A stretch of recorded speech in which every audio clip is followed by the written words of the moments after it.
जैसे कि हमने लास्ट टाइम पढ़ा था रमूज़ औक़ाफ़ सख्ता। सख्ता क्या होता है? कॉमा, और कॉमा हमेशा कोई भी जुमले का मायने बदल देता है। ठीक है, तो अब हम आज उसकी कोई एक्सरसाइज करेंगे, मश्क करेंगे। नीचे दिए गए जुमलों में जहाँ ज़रूरत हो वहाँ सख्ता का निशान लगाएं। अली जावेद को मत बुलाओ। अली जावेद को मत बुलाओ। खाओ मत फेंको। अब खाओ मत फेंको, खाओ मत फेंको। ठीक, दोनों अलग अलग है।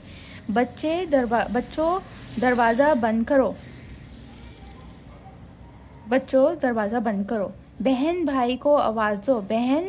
अब बहन भाई दोनों को भी बोल सकते हैं, बहन भाई को आवाज़ दो या फिर बहन भाई को आवाज़ दो। तुम चुप हो जाओ। तुम चुप हो जाओ। अहमद जाओ मत बैठो। अहमद जाओ मत बैठो। अहमद जाओ मत। अहमद जाओ मत बैठो। सैर करो नमाज पढ़ो। सैर करो नमाज पढ़ो। माँ बाबा को बुलाओ। माँ बाबा को बुलाओ।